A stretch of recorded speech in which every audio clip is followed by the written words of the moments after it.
Sejarah Idul Adha. Berpuluh-puluh tahun Nabi Ibrahim dan Siti Saroh hidup bersama. Suka dan duka mereka lalui dengan ridho Allah Subhanahu wa Ta'ala. Tetapi di balik bahagia tersebut, Allah Subhanahu wa Ta'ala belum memberikan keturunan atau anak kepada Nabi Ibrahim dan Siti Saroh. Akhirnya Siti Saroh menyuruh Nabi Ibrahim, suaminya, untuk menikahi Siti Hajar. Dari pernikahan Ibrahim dan Siti Hajar, Allah memberi keturunan yang diberi nama Ismail. Datangnya Ismail membuat Siti Saroh merasa sedih. Akhirnya Allah memerintahkan Nabi Ibrahim untuk membawa Siti Hajar dan Ismail kecil untuk meninggalkan tempatnya. Setelah itu, Nabi Ibrahim mengajak Siti Hajar untuk pergi dan mencari tempat lain untuk tinggal.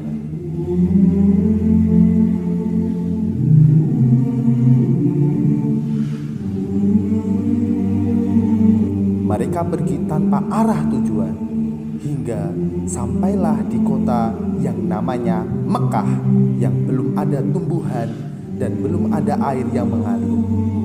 Yang ada hanyalah batu dan pasir yang kering.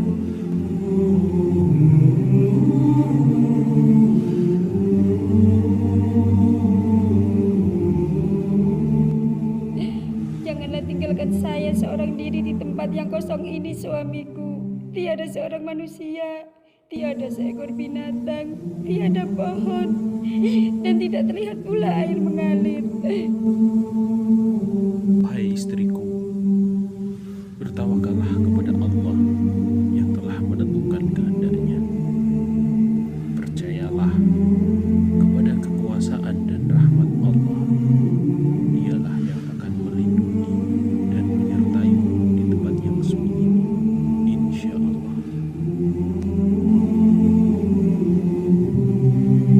Jika saya berdiam diri di sini, suamiku, bagaimana dengan Ismail? Percayalah, Allah akan selalu menjaga umatnya. Ya Allah, lindungilah hamba-Mu ini dari semua mara bahaya. Ibrahim meninggalkan Siti Hajar dan Ismail di tempat itu. Walau berat, tapi Ibrahim percaya jika Allah akan menjaga dan melindungi Siti Hajar.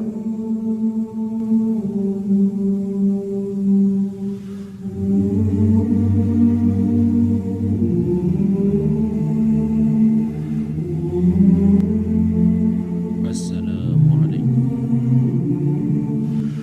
Waalaikumsalam, suamiku. Maafkan aku, suamiku. Itu perintah dari Allah. Tidak ada keraguan untuk menjalankan perintahnya. Sekalipun harus membawa Siti Hajar ke tempat kosong di tengah padang pasir. Tapi itu semua kemauanku, perasaan gundah hatiku kepadanya. Kehendak Allah pasti yang terbaik untuk kehidupan kita semuanya. Bagaimana dengan kehidupannya?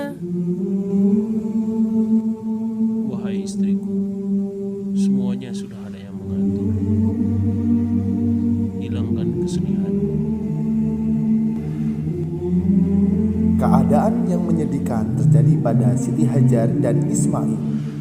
Mereka sudah kehabisan bekal dan bahan makanan. Suatu hari, Siti Hajar menangis dan meneteskan air mata ketika melihat Ismail menangis karena lapar dan kehausan. Siti Hajar segera berpikir untuk melakukan sesuatu agar Ismail tidak menangis lagi. Sabarlah anakku, aku akan mencari makanan. Paling tidak aku akan mendapatkan air.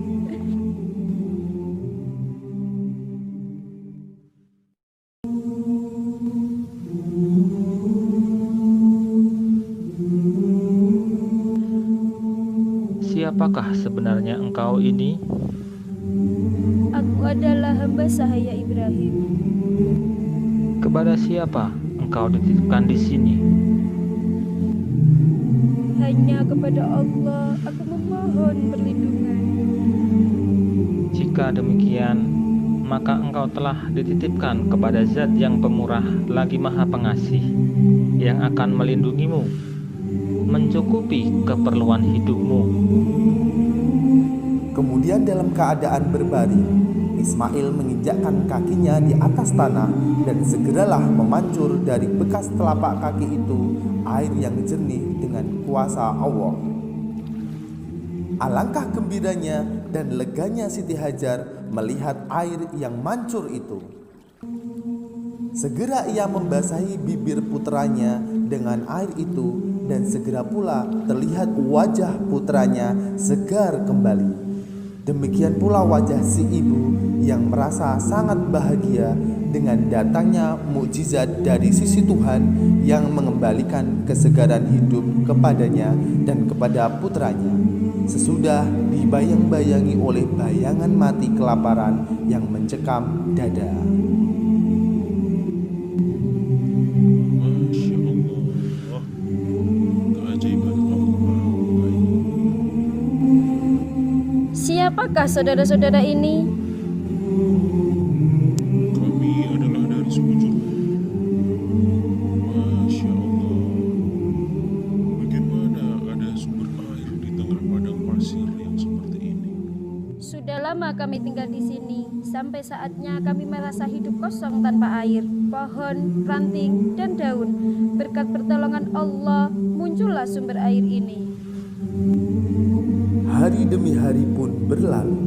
Ismail beranjak besar bersama ibunya. Atas pertolongan dari Allah, Ismail dan ibunya hidup bahagia.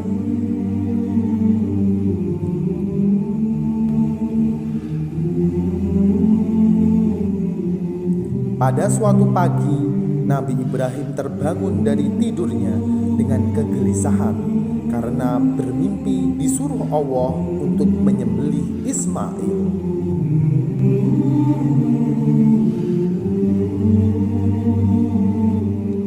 Wahai istriku Siti Hajar, Allah telah memelihara kamu dan Ismail dengan baik.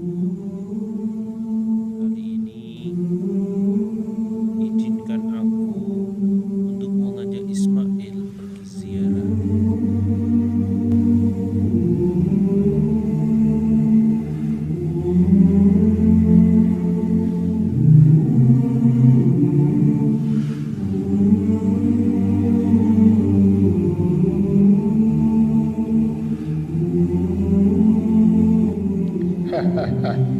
Hei Ibrahim, apakah kamu tidak memperhatikan badannya anakmu yang gagah itu?